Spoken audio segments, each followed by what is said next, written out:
आज हम पढ़ रहे हैं पाठ 6। पाठ 6 जिसका नाम है गो सेवा। पाठ 6 जिसका नाम है गो सेवा। गो सेवा। तो पहले बच्चों, पाठ को शुरुआत करने से पहले आपको एक इम्पोर्टेंट बात बता देती हूँ कि हमारे देश में गो यानी कि गाय को गो माता भी कहा जाता है। गाय हमारे लिए पूजनीय है जिसे हम पूजते हैं। तो आइए हम अपना ये पाठ शुरू करते हैं। चलिए। अस्माकं भारतवर्षे गो सेवायाः गोपालनस्य च अति महत्वता वर्तते। क्या कह रहा है कि अस्माकं भारत यानी कि अस्माकं हमारे भारतवर्ष में, किसमें? हमारे भारतवर्ष में गो सेवा यानी कि गो सेवा ग्वालों, गो सेवा गोपालन से यानी कि ग्वालों को, इसको ग्वालों को के लिए अति महत्वपूर्ण है। क्या कह रहा है कि हमारे भारतवर्ष में गो सेवा ग्वालों के लिए अति महत्वपूर्ण है। गो भारतवर्षस्य सर्वश्रेष्ठः पशुः अस्ति। जैसे मैंने अभी आपको बताया था कि गाय भारतवर्ष में सबसे सर्वश्रेष्ठ पशु है। स वनेषु क्षेत्रेषु चरति प्रणादिति न खादति। क्या कह रहा है? स वनसु, वह वन में, इसमें वनसु यानी कि वन में चढ़ती है और क्या खाती है? तृणादि का मतलब तिनका खाना। क्या होता है? तिनका। वह वन में चलती है और तिनका खाती है। एषा अस्मभ्यः दुग्धः ददाति। एषा यानी कि वह क्या करिए, हम सबको क्या देती है? एषा मतलब कि हम सबको दुग्ध ददाति, दूध देती है। गो दुग्धः शुद्धः स्वास्थ्यकारः च भवति। क्या कह रहा है? गो दुग्ध यानी कि गाय का दूध, शुद्ध यानी कि शुद्ध, स्वास्थ्यकारः कारका यानी कि हमारे स्वास्थ्य के लिए, च भवति क्या होता है? गाय का दूध हमारे स्वास्थ्य के लिए लाभकारी होता है। अस्या दुग्धेन घृतत्रंका च जायते। अस्या यानी कि किसकी बात कर रहा है? गाय का घी। गाय का घी भगवान की पूजा में उपयोगी होता है। घृता यानी कि घी। गाय का घी ईश्वर की पूजा में उपयोगी होता है। गोघृत तु अतीव भवति तस्य च देव पूजेषु उपयोगा भवति। घृत यानी कि गोघृत क्या कह रहा है कि इसके दूध से घी और दही बनते हैं। क्या बनते हैं? इसके दूध से घी और दही बनते हैं और इसका यह घी देव पूजस्येतु उपयोगा भवति, देवताओं की पूजाओं के लिए उपयोगी है। गोत्रकम अपि स्वस्थकारः भवति। गोत्रकम क्या कह रहा है? अति शुद्धकारा, अच्छी। गाय का त्रकम यानी कि दही। गाय का दही हमारे स्वास्थ्य के लिए बहुत अच्छा होता है। क्या कह रहा है कि भारतवर्षो गो मातृव्रत पूजा अस्ति। भारतवर्ष के लिए गो यानी कि गाय मातृव्रत पूजा अस्ति, किसके समान? माता की पूजा के समान है।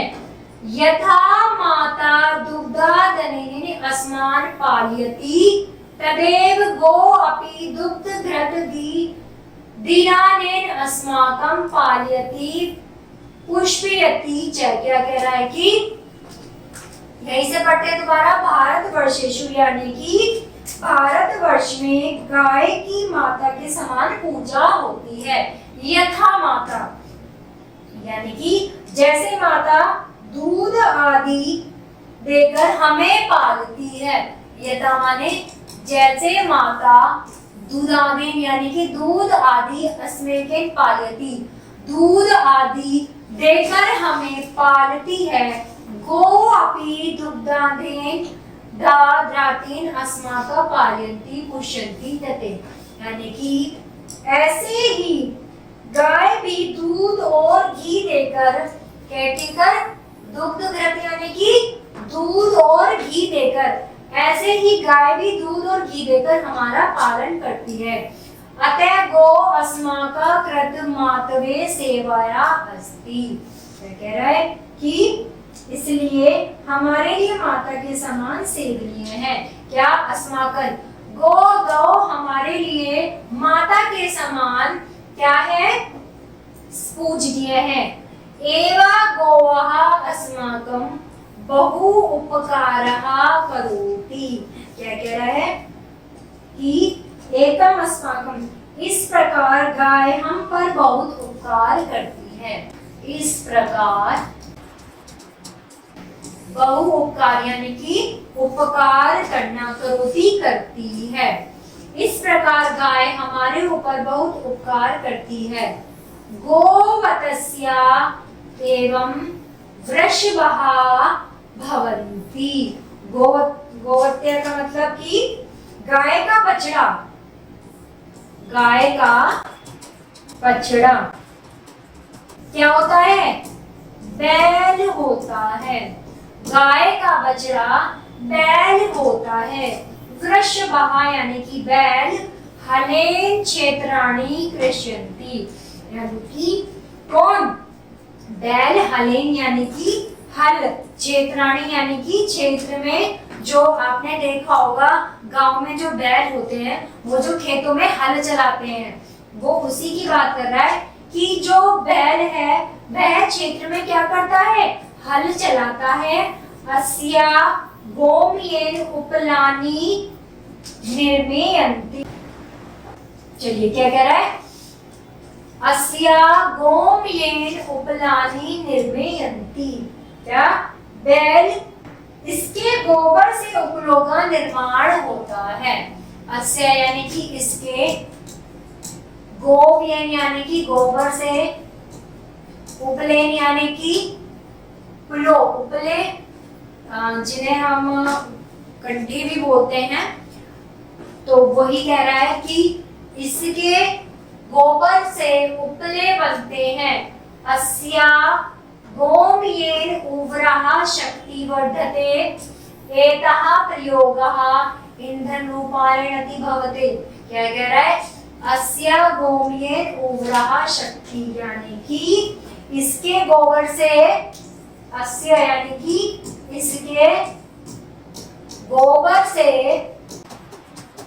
उर्वरा शक्ति बढ़ती है। वर्धते एतशः प्रयोगः इंद्रेण यूपेन अस्ति, यानी कि किसका? इसका प्रयोग ईंधन रूपेण, ईंधन में, ईंधन यानी कि घर में खाना पकाने में इसका इस्तेमाल किया जाता है। क्या आपने देखा होगा गांव में आज भी गोबर के जो उपले होते हैं उन्हीं को जलाकर भोजन पकाया जाता है। गो असंभ्य अतीव उपयोगी अस्ति, क्या कह रहा है? गो यानी कि गौ माता की बात कर रहा है यहाँ पर। गाय हमारे लिए क्या है? अत्यधिक महत्वपूर्ण है। एते वयम इमा गौमाता इति कथम, यानी कि इसलिए हम इन सबको क्या कहते हैं? इसलिए हम इन्हें गौ माता कहते हैं। तो प्यारे बच्चों, आशा करती हूँ आपको ये गौ माता का पाठ समझ में आया होगा। आपको कोई भी समस्या है तो आप कमेंट बॉक्स में जरूर लिखें और वीडियो को लाइक करें। धन्यवाद।